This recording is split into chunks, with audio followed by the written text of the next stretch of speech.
All right. We're here to talk about AI, Allen Iverson and his great storied basketball career, some of which was in Denver. And that's all I know about AI, so I shouldn't be presenting. So we are talking about Allen Iverson and artificial intelligence and human creativity, which, at first blush can seem like they are on opposite ends of the spectrum.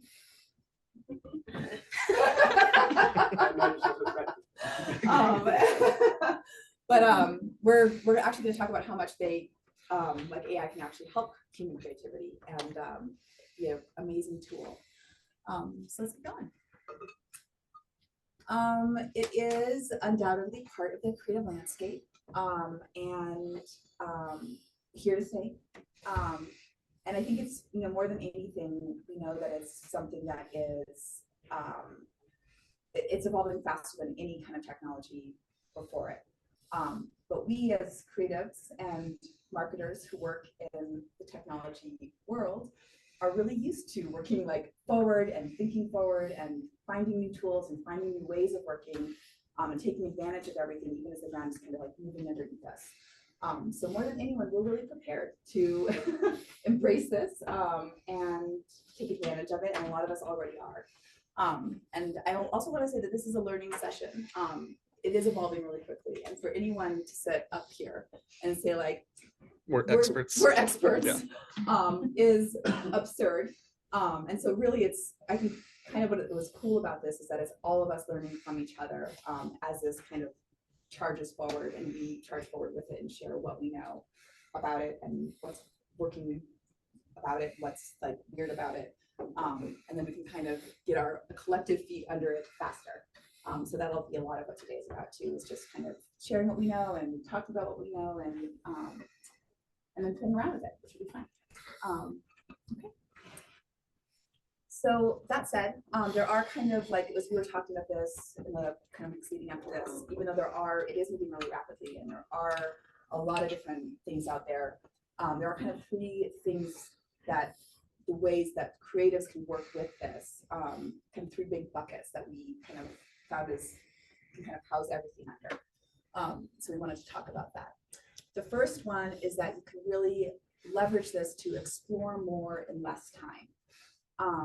And the thing about exploring more is really that we all come to every project, everything with our own sort of individual sphere of influence, and that's limited to our experiences, our I'm skills, Seattle, our skills, whatever those things are.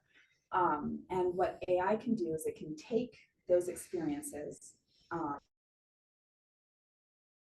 and really rapidly expand them, because it's pulling from everything else out there really, really quickly.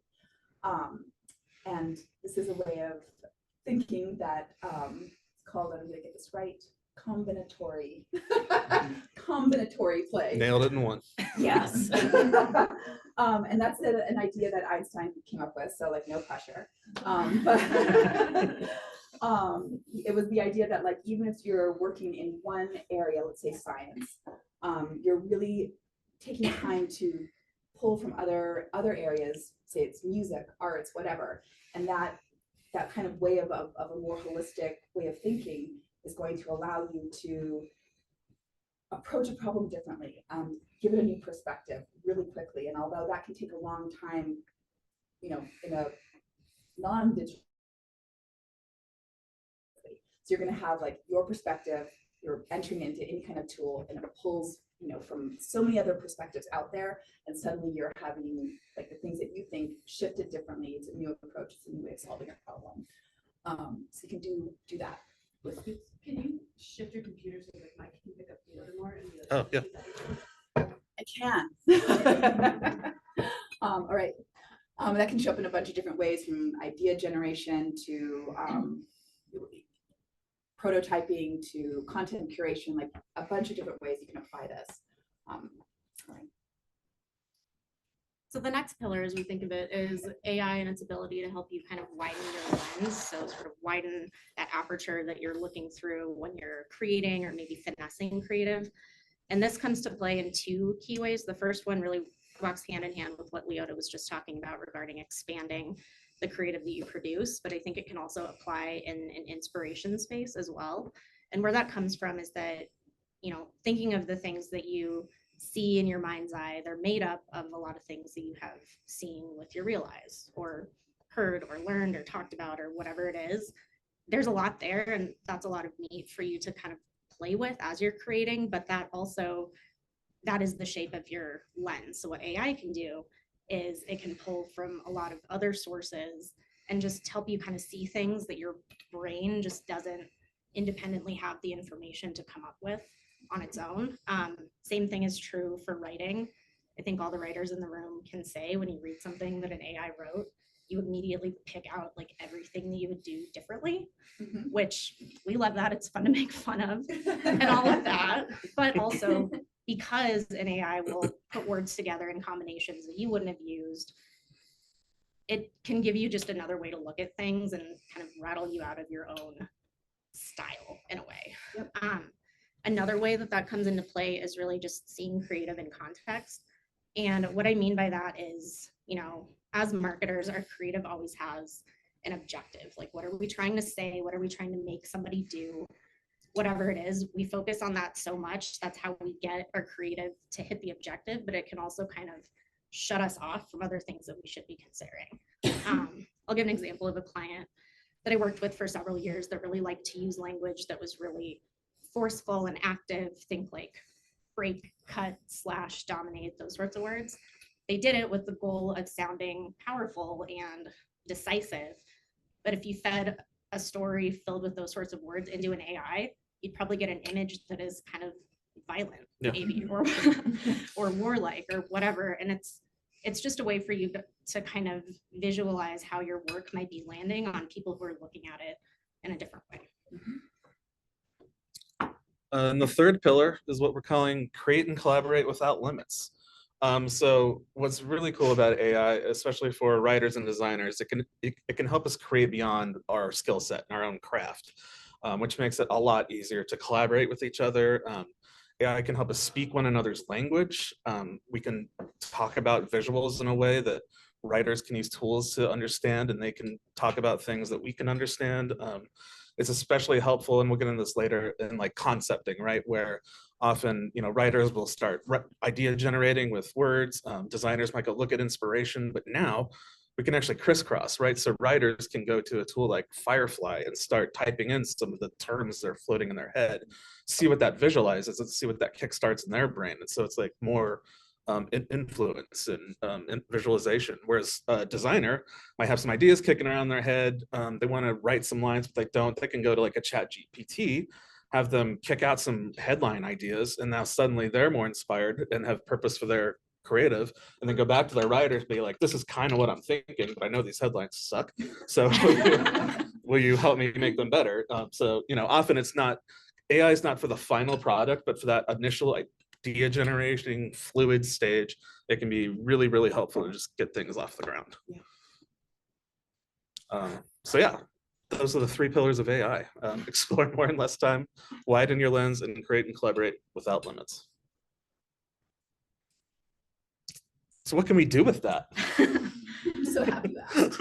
So we have a couple of examples of ways that we are already using AI to help kind of fill out the creative process. The first one I would say is in the kickoff or creative brief part of the process. And where this comes from is, clients come to us for really informed and strategic creative, but often the process of becoming informed can kind of compete with the time and the attention that could otherwise be devoted to creativity. So this is a way to kind of balance that a little bit more. So one way that we can apply this is if you have a really technical or just really information heavy brief, AI can be a tool that you can use to sort of distill that and figure out which bits you need to pay attention to. It can help you kind of cut through some of the jargon that might just be slowing your process down as you're trying to ingest that information and figure out what to do with it. Another way that it can help is just kind of putting the the explanations that you're given in context so you can just get a more well-rounded understanding of what you're being asked to do. This is mostly obscured on the slide, but what we have there, we did an exercise with a client where we were trying to work together to kind of distill a ton of information into a brief that we both, aligned on the goals behind the brief and aligned on the information. And we fed it into AI, and by no means did we use the output verbatim. We worked together to figure out ways to make what it gave us more valuable and more accurate, but it was a really good starting point that helped us get from a ton of information that we needed but didn't need to directly reflect in the creative, and pull out the pieces that we could use to just really run with. It's also good, like, double check, right? Like, it's easier to go through this list than a whole technical brief to make sure we're hitting things. Yeah. And then you kind of know where in the brief to, like, oh, if I need more on one point, you can, like, know where to hone in rather than having to, like, sift through a whole thing and have to do that manually. Yeah. Hey, I said I was going to get into it more, but concept exploration. Just some kind of tangible ideas. We worked on this client recently where a writer had come up with just these little Post-it note sketches. And so what we did was, instead of trying to recreate them in Illustrator, we're like, let's see what AI can do.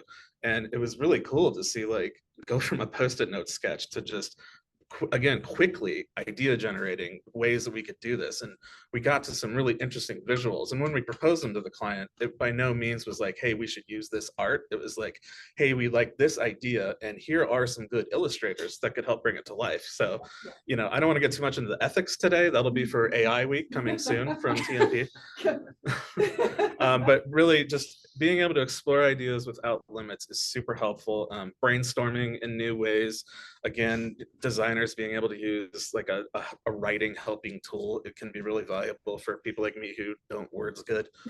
And I think it's also just like a good pressure test. Like, what if you just want to try some ideas, see what AI generates, and if you're like, this is nothing, like, you can quickly move on. If AI can't figure it out, you can't figure it out, like, it's probably not an avenue you need to keep going down. So, like, it's good to just quickly understand, hey, I like these other ideas better. This isn't really turning into anything. Let's back burner it for now and see what happens. So yeah, just really good for free early on exploration.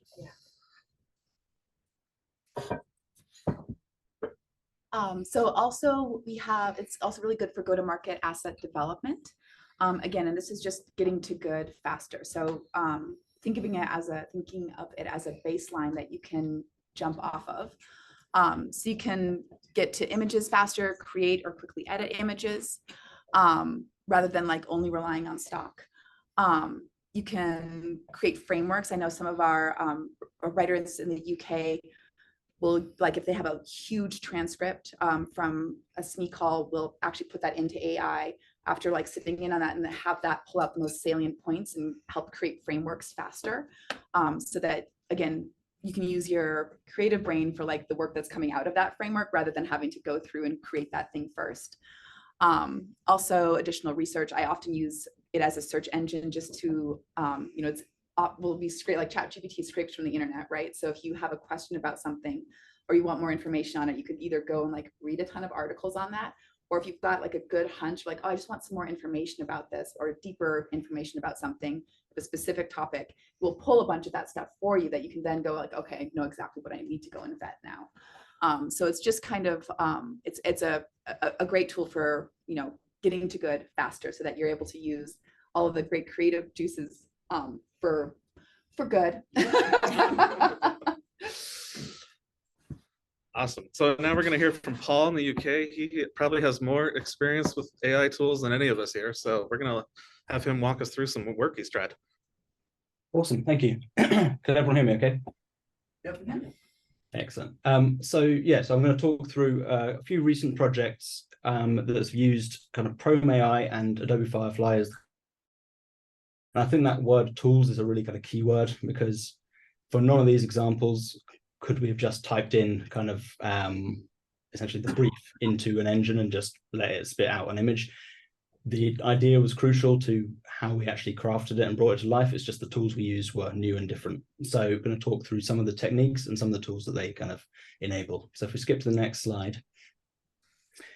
This was an idea we wanted to bring to life around trying to depict the kind of the feeling of overwhelm at work. The client had a piece of software that helped to kind of smooth things over and just provide this sense of calm. And so we wanted to literally depict emotive phrases like that people use to kind of describe being overwhelmed, like being burned out, drowning, being snowed under. And AI was able to kind of do this in a really effective and kind of visually rich way that I don't think we would have been able to do without the tool. So if we skip to the next slide, just a little bit of a kind of a breakdown of how I actually produce this. So what the tool is called Creative Fusion, and what it essentially does is it takes a source image, which is the kind of the scene that was closest resembled what I actually wanted, and then a style reference, which I just pulled from Google, and it basically combines the two to create an all new image that takes kind of elements of one and applies it to the other. So in this case, the snow from on top of that yellow chair went across this entire office scene, which I don't know, to try and do this without AI, I have no idea how you'd do. So already an incredibly powerful tool. If we skip to the next page, so this, I mean, it's just a kind of little breakdown. This is the original source image. It's a CGI render from Getty. This is the style reference. And actually, what was quite interesting and surprised me was that beyond just the element of it picking up on the snow, it also decided to kind of bring in other elements, such as the color of the chair, and an early effort to try and find a kind of the perfect reference. I'd got an image of a log cabin with a snow-covered roof, and applying that as my source image meant that the office just suddenly became this really kind of like wood cabin-y kind of wood effect place that just didn't feel right at all. So the source image is really important to kind of the end effect. And if we skip through, you'll see kind of exactly how kind of accurately it has applied that style to the kind of proportions and the shapes of, and most importantly, the perspective of the original image. And if we skip to the next slide, you'll see how important that perspective is when we put it all together. That kind of, that original source image, which presents our calm scene, aligns perfectly. You can see all the perspective lines kind of linking up across that boundary, which to try and do with stock would just be painstaking, if not impossible. And so we've ended up with not only something we couldn't do otherwise, but a unique image that is specific to this idea and to this kind of this campaign. So that's one tool.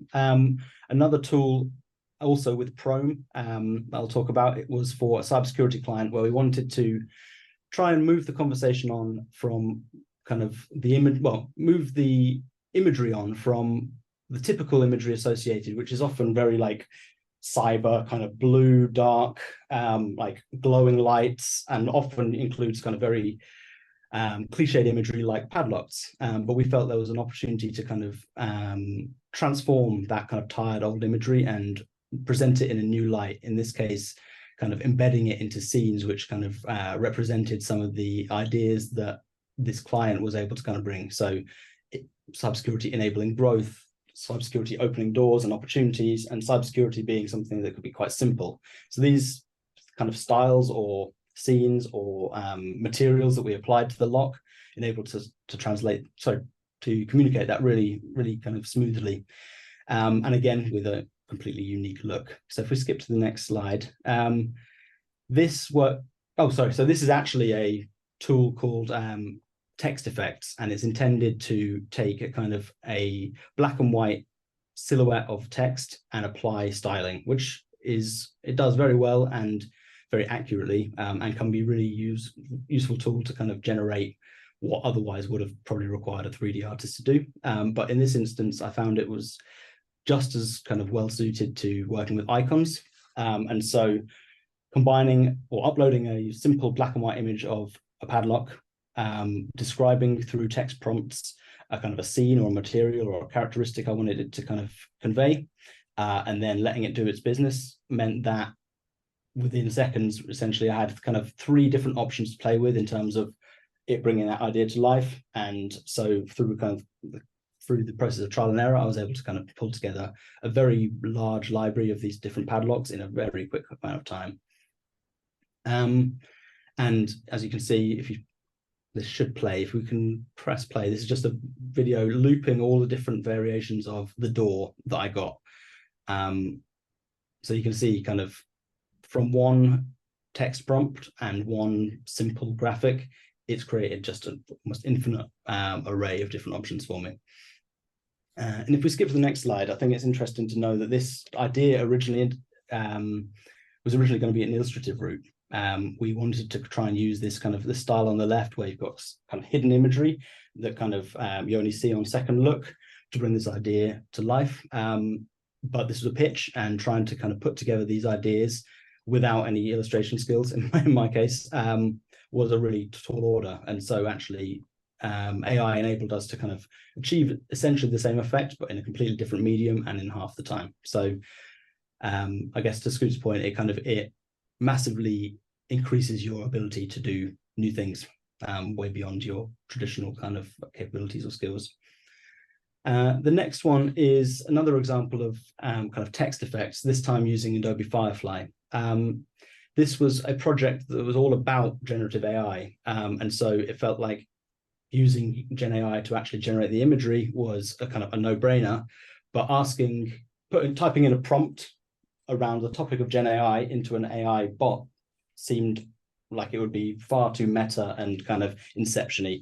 And we didn't want to just use random generated imagery to kind of make the point. So we decided to go down this route of using kind of generative AI letters to kind of form our sentences and make it a type-led route. And then went on the search to try and find a tool that could actually do this. And if anyone's used generative AI tools before, you'll know that trying to do letters is really, it's really not well suited to it. But luckily, Firefly from Adobe has kind of cornered that market and has made a tool specifically designed to do this. I feel like we might, if we skipped a slide. I don't think so. I think I'm okay. Don't worry. So yeah, the Firefly has a tool which allows you to basically type in any word, choose a font, choose a background color, and then you can type in the prompt, and it will apply that styling. So there's a bunch of presets such as toast or popcorn or pink fur that it will create these kind of very realistic looking or very kind of high quality looking renders for. But for the size and kind of quality we needed, actually it wasn't quite high quality enough. So we ended up using Chrome AI's tool image variation, which basically takes a source image and creates like reinterprets it essentially. In this case, just adding much higher levels of detail and things like shadow and other details that just wouldn't exist in the original one. So if we skip to the next slide, I think what's quite interesting is with this, a lot of the presets are essentially textures. So fur or a color or shiny.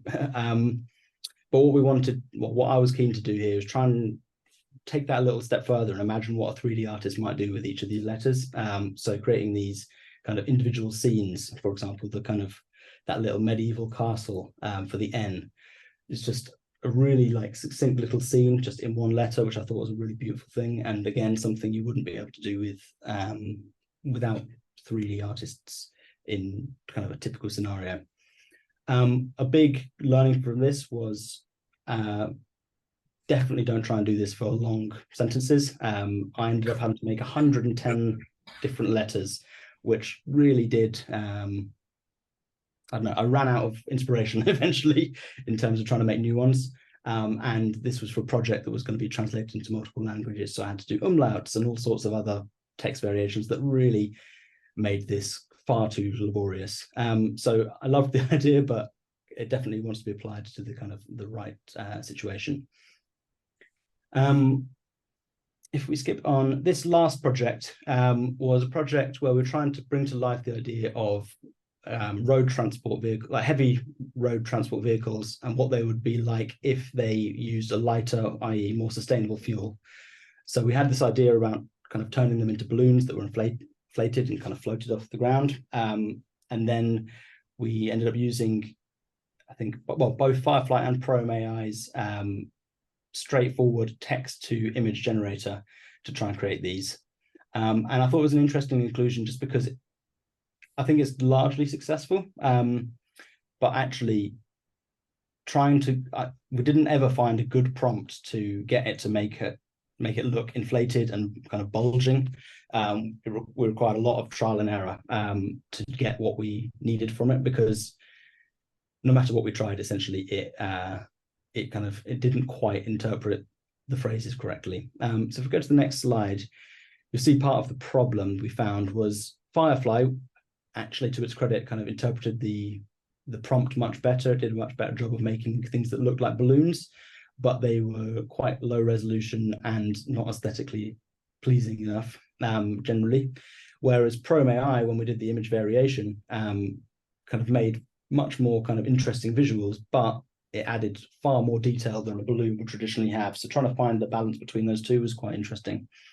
If we skip to the next slide, we'll see another example of that. I think on the left, it looks quite balloon-like in the sense, like in the way that the balloons you might buy from a shop look. It's quite convincing, but in terms of what we were trying to do and provide enough detail to create a whole set of different trucks, we needed like a semi truck and a final mile delivery truck. So there needed to be enough detail to differentiate them, but without looking kind of too realistic for a balloon. So that was the interesting kind of battle we faced.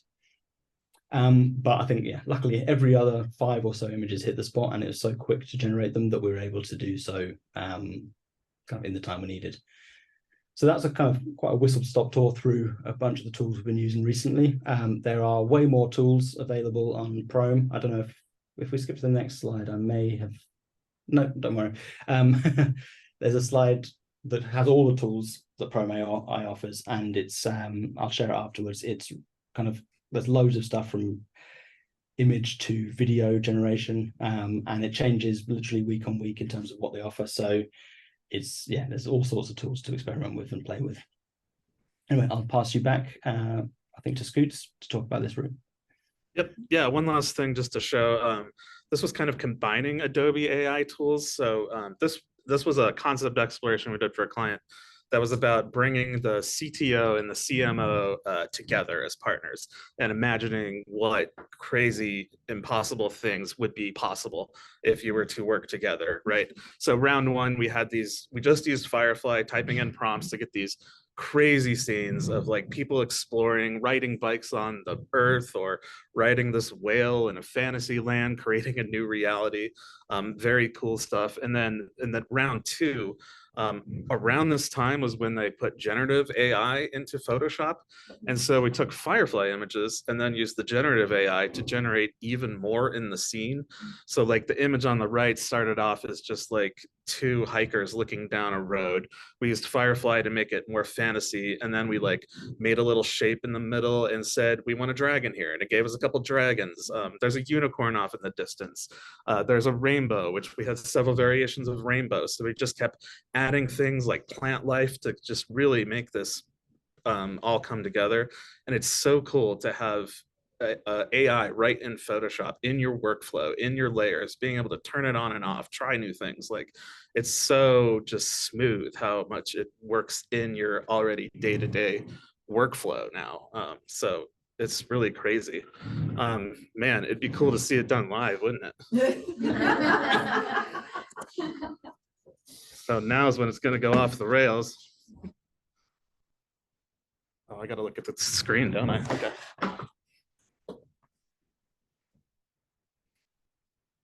There we go. So if we go to Photoshop, what I have here is a nice stock image.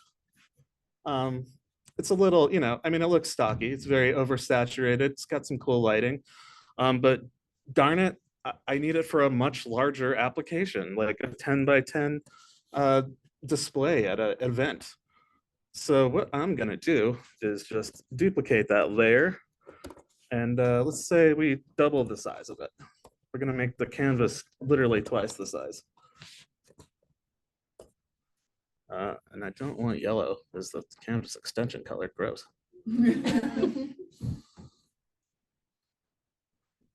Let's just do white.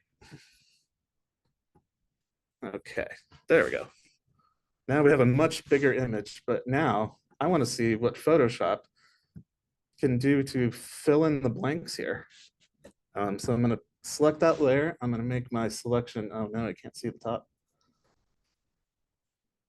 Can I move that?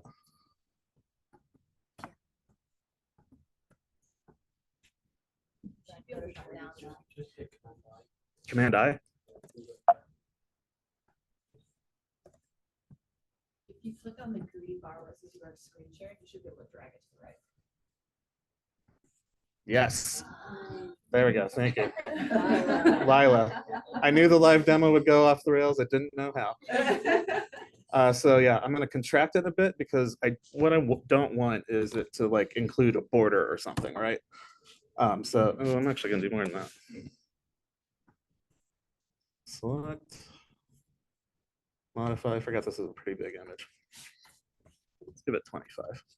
There we go. Now I'm going to select the inverse. Okay. Oop, Jesus. All right. So now there's this generative fill, and you don't even have to give it a prompt, which is the really cool thing. You can just say generate and see what it comes up with. So we'll just give it a hot second here. And not only that, it's going to give us 3 options to choose from.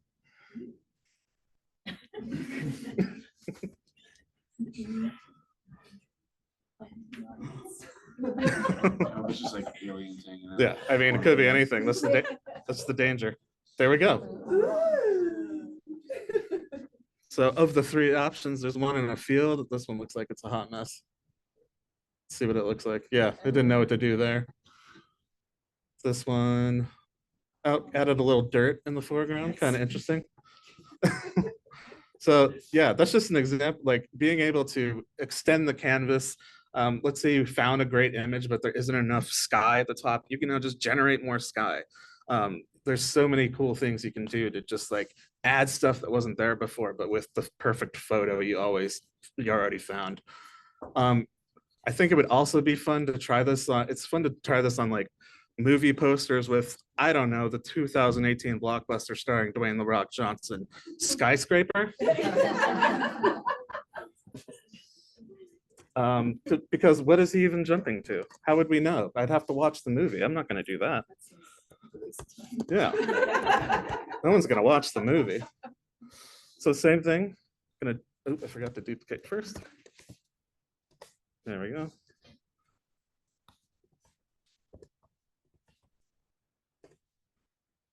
All right, hide that layer. I'm working without a mouse and it is ruining me. Contracting. This is a much smaller image, so let's just do 10. Select inverse. All right, let's see where Dwayne "The Rock" Johnson came from.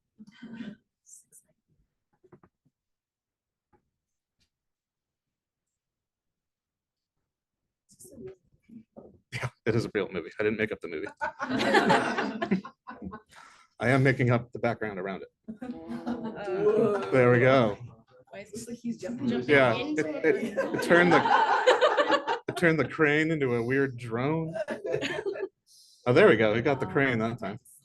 So yeah, I know that's kind of silly, but just to show you, like, it will generate nearly anything and give you options. And what's even cooler is if you don't like what it did, you can try it again. You just hit generate again, or you can be like, I was actually going for buildings. You could type in city buildings, generate again. Like there's just so many options, again, in your workflow, in the project you're already working on. Very, very cool stuff. So yeah. Yeah, oh yeah. Okay, got past the scary part. Now we want to go over some best practices, because next up is we're going to ask y'all to try it yourselves if you have your computer with you. So best practices, I have a giant, I need my mouse back. There we go. So yeah, first off is treat AI like a partner. So I know I was making fun of it, but you should be nice to your AI. You need to understand its value, its limits. Like you do truly need to kind of like understand it, develop a relationship with it. You need to be able to know what it can and can't do, what you need to give it its best shot at succeeding. And together you can enhance your creative process. So just knowing what it can do and treating it like it's your coworker. And as kind of a continuation of that, it's always good to give it a lot of context. So basis of this is if the input is too detailed or too much or not specific enough, the output probably will be too. You can throw a lot of detail into an AI generator and say, make this make sense, and you might get lucky. Or if you're trying to come up with an idea or inspiration and that's all you have, that might work. But if you already know what you want it to do with that information, tell it how you want it to use the information. If you're being prescriptive about that, you can try breaking it into steps so that it understands, like, do this first and then do that and then do that, so it doesn't spit out this Frankenstein's monster of whatever that you just can't even use. So just apply some of that creative thinking to what you give the AI to play with, and you'll get an output that's a lot more valuable to you. And I think the final thing is to treat the output as first, not final. This kind of like brushes up against ethics too, which again, please come to AI Week. But I think there's a lot. It's moving really quickly. There's a lot of unknowns. There's a lot of change, and because of that, we kind of get to decide at this point how we approach it, and how we choose to use it. And one of those things is that rather than just like taking what it spits out and saying like we're done, it's final, taking what it spits out and using that as the first step towards creating final, because it's really the human in us that is going to make it incredible. That goes back to like the prompts that you're putting in, how you're partnering with it. All of those things is what will make this tool or this technology, regardless of what tool it is, the best that it can be, and will help you make your stuff even better. So yeah, I think that's important. And I think that also kind of touches on the idea that we were talking this week a little bit about, we mentioned it in here too, like taking stock images and what can you do with those images to make them something new. There's a lot of stock image blindness that exists right now, and as we all know, like you see an image, you're like, I've seen that image 100 times before. So that's real. But it's also real that if you've been browsing through like Adobe stock images recently, you'll be able to almost like immediately see which ones are AI generated. And if you just like plunk that, like the same kind of blindness is going to start happening or has already happened. And so I think it's super important to realize that our audience, all audiences, will have a reaction to those types of images. Same as they'll have a reaction to stock image, and that like they'll discount it, they will engage with it. So it's our job to really make sure that we're treating, and same with writing, like I can just truly tell if something has been written by ChatGPT versus like if it's a starting point and you're using that as inspiration to build off of. That's really where it becomes super valuable, and we are able to do our best work and use our incredible talents to further those things, rather than to, and discount them, I guess. Yeah, ignore them. Yeah. Yeah. All right, so finally, we have an activity for everyone to try. And if you don't have your computer, we also have a place you can post it later. Yes. It's fun.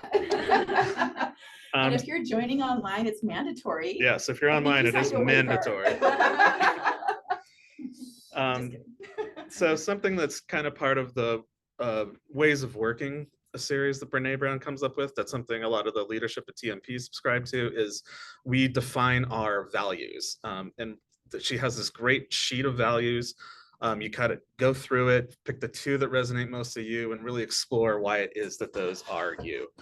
So for a live exercise to try out Firefly, which is really just, it's free, it's the most approachable tool, we thought it'd be fun to take your Brene Brown values and see what they look like visualized. So for example, my two values, if you couldn't tell from this presentation, are humor and creativity. So when I gave the prompt humor plus creativity, I got these fun little guys, these cats and lions and balloon hats. And I mean, it's so crazy just what it'll come up with. So what are your values? What are two words? You don't have to use, if you can't remember them, make them up today. Just like, what are two sort of qualities that you value and that you approach life with. And when you combine them literally with a plus sign, it makes a big difference for the prompt. If you say and, you'll get something different than if you say plus. Plus is like telling Firefly, I really truly want them meshed. So yeah, go to firefly.adobe.com. If you have an Adobe account, log in. If you don't, it's really quick and easy to sign up with Google or whatever. And yeah, we would love to have people drop in the chat their screenshots. Yeah. While that's happening, we're also happy to take some questions. Yeah. That's not a very humorous or creative question. That's okay. My question is not humorous or creative, but like, how did the rights for this work? Like on the example where you started with the Getty image and then we snowed it in, like I assume we purchased that image. Yes. So the question for everyone online is, what do we do with rights? Like Paul for the Snowden office, was that a Getty image? And then we found some reference images and then combine them, or how did that end up as far as a rights point of view? That's a good question. I think that was pitch work that never actually went anywhere. And it's probably like in that case, I think it's an easy answer because the Getty image that we used as a source was also part of the final composition. So we would be buying it anyway. So yeah, in that instance, that would be part of what we'd be paying for anyway. In terms of it taking the style image and kind of reinterpreting it, when it's a photo of snow, I think it's probably a safer kind of bet. I think when you're starting to take, I don't know, something a 3D render artist has done is kind of created a really rich texture themselves, and you're applying that to something else, I think it probably gets a little bit more murky. And to be honest, I don't know what the answer really is there. I don't know.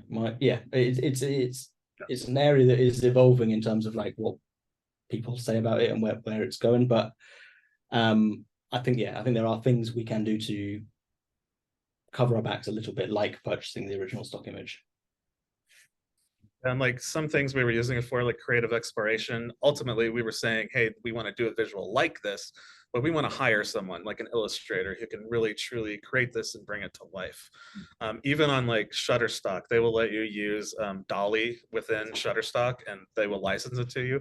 But that license basically says, if you use this somewhere, Shutterstock, it's not liable.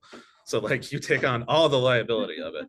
So I think everyone acknowledges that at some point it's really hard to say, AI, it knows what it knows because it's pulling from the universe. So like you may be inadvertently stealing, you may not be. It's really murky. And so that's why in general, we use it for ideation. We use it to expand on images. I don't think, we're not stealing. We were telling it, hey, make more weeds that look like those weeds. That's a little different, but it's definitely a murky area. It's definitely something, again, I don't want to keep plugging AI week, but we are going to get into the ethics of AI a lot more. But yeah, it's tricky. I mean, if you think about like even music right now, there is a battle over likeness.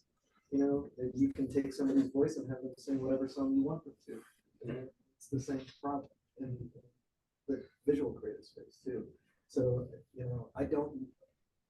it is murky because a lot of that hasn't been litigated yet, or it's in the process of being litigated. Yeah. And so, a lot of those lines are being drawn and we'll see where they fall. Yeah, I mean, there's apps where you can like pick songs, upload them, and have someone else sing them, like a celebrity. It's nuts. Yep. That's not anybody. They don't get credit for that. Well, some artists are getting ahead of that and licensing their likeness. It's interesting that Shutterstock still did it. They're not gonna fight it. Yeah. Something that you mentioned earlier, ChatGPT does a really good job of summarizing a multitude of articles for you. Yeah. Is there not like the Wikipedia-ness of that, where you as a person, when you're looking for articles, you can filter out the really biased ones, you can filter out the negative content, the lies, but is ChatGPT, like how much do you trust what it's summarizing for you? That's a great question. Yeah, and I think the answer is like 50%. So you check it out. I think it's for sure. Like use it. So interesting. I think even now ChatGPT has a disclaimer at the bottom, probably after a lawyer used ChatGPT to write a brief and brought it to court, and they were like, this is false.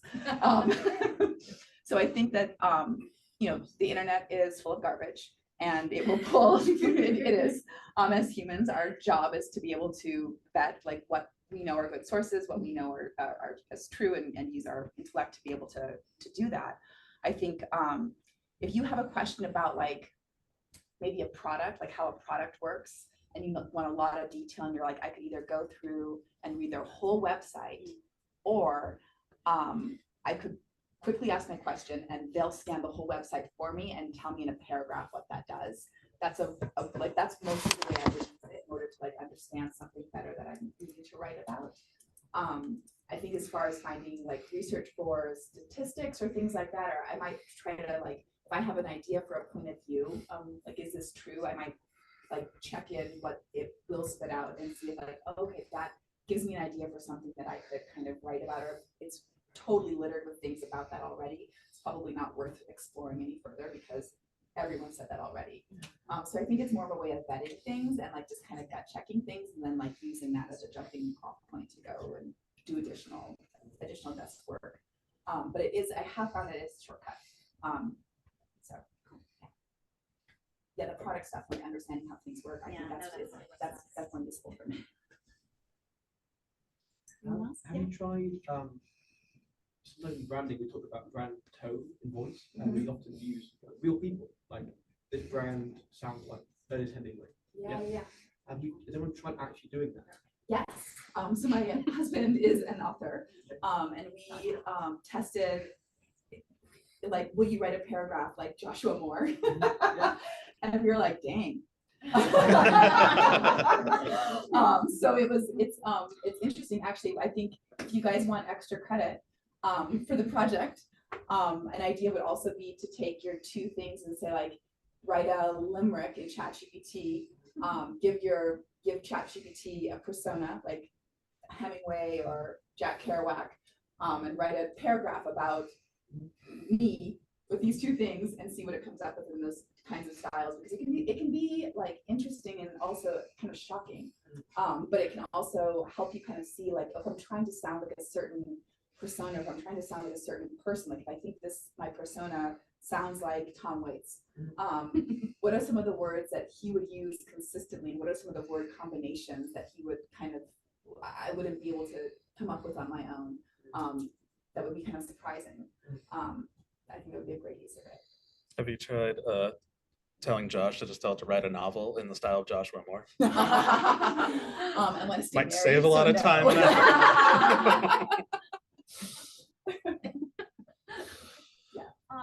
I feel like sometimes like I want to do the thing where it's like, can I have a statistic that proves XYZ? Yeah. And I feel like I always get the response like, I'm not allowed to crawl the internet for things. Like it only knows what it knows. So do I just have like the wrong tier? Or... Yeah. That's a paid level. No. Premium. I don't know that I have ever used it for statistics. Okay. Because I think it's more finding and I would vet those anyways, because I feel like, again, like the internet is full of garbage. So I think it's a shortcut to finding out what you want to research and where you might want to go and like dig deeper. But yeah, I think Google would be able to do that though. Like find me a statistic on this that proves this. Yeah. I mean, I would source check it once you find it, but yeah, sometimes.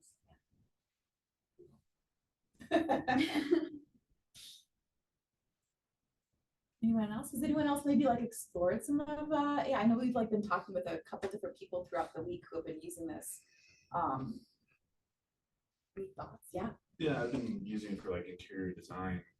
You can like upload a photo of an empty room, tell it what kind of style you want it to do, you know, like reference that image and give you the interior design, and then you can take that photo and bring it into like Google image search. If you like a specific piece of furniture or something, you can highlight that, and then Google will like send you a whole bunch of like different furniture that resembles that almost exactly that you can purchase actually. So it's like, wow, you can like design everything and then purchase it from the web. Yeah. Life hacks. Which platform is that? Yeah. I'm using Midjourney.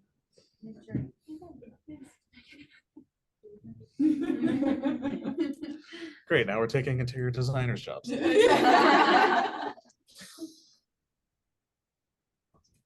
been very skeptical about using it, Mhm. but like I did use it for the show. Yeah. Just to make room for text. Yeah. Has been like huge. Like I was able to remove the background Yep. and not have any weird shadows. Like, is it black or white text? And I was able to like make it just black. And it was like the easiest thing, saved me hours. I'm not a Photoshop whiz. Yeah. So it was just, I was really happy. It looks great. Hey, it's not so bad. It's nice too, because if you tell Photoshop AI to like insert something, it like matches the lighting that's Yeah, I already was in the very photo. surprised. I mean, it's really, it saves so much time and looks much better than anything generally you can do. I've been debating about like adding AI prompts to guidelines. So in a guideline, you might, for example, have like a way that you treat an image to make it tonal for that brand. Like if a brand has a certain palette, you might be desaturated images, you might put in like photo text like this now. I've yet to see a guideline that's actually putting AI prompts into guidelines as a way to like affect the way a brand looks. Yeah. So That's a interesting. really interesting way of like, using it. Like ChatGPT prompts for our brand or something. Yeah. Totally. Or like if there's like a way you want to treat an image and it's like an AI based thing, you have to think about how you use like the generate function of Photoshop on that brand across the board. That's really interesting. I think, in August, we talked to Adobe and Microsoft, two SMEs who were, it was for a retail project, and it was just about AI capabilities. And their whole perspective was that so much of the creativity, no matter whether you're working with data, or you're working with words or images, design, whatever, is going to be in how you, like, the creativity will exist so much in the prompts. And what you put in is really like, as Eris was saying, which is what you get out. And the idea that would be guidance around that, I think, is a really cool approach, like helping people, again, like just shortcut all that trial and error that goes into that. That's interesting. If we think about it, you tend to use it for two reasons. You could summarize, so you use AI to condense, and also like AI to expand, like to add more stuff, or you can take some away. However, what I don't spell is people use it for consistency. Right. Like AI can make things really consistent. Like whether you want like image grade or writing style or whatever else. Right. Actually, for a brand, using it to make the brand more consistent across different variations is really powerful, and something that I don't see anyone using. Have you tried like, hey, this company has this tone. Can you make this copy work in that tone? Or is that something you'd rather do yourself? It would be a really interesting experiment. I think it works much better when you give it a persona, like Leota mentioned, just because there is so much sort of source material that it can pull from, of like works by Jack Kerouac or whatever it is. Tones can be interpreted really differently, so I wonder if the inputs would be as consistent. Kind of like the violent words you were talking about. Yeah, exactly. Yeah. Like I wonder if the inputs would be as consistent as they need to be in order to. And then I feel like what I mean? It kind of goes to the same, like if you're like, I want a warm tone, AI tends to use, at least like ChatGPT will tend to use the same word repeatedly. It's like, and fuzzy and cozy, and like it's just their like, fuzzy embrace was warm and fuzzy. So you're like, it's not. But I think that kind of like, that's the tone stuff is tricky. Yeah. Totally. Everyone, the basics are real good. All right. Awesome. Great. Well, thanks everyone who shared in the chat. I saw some cool stuff go by. Yeah. And yeah, hit us up if you have more questions. Wow.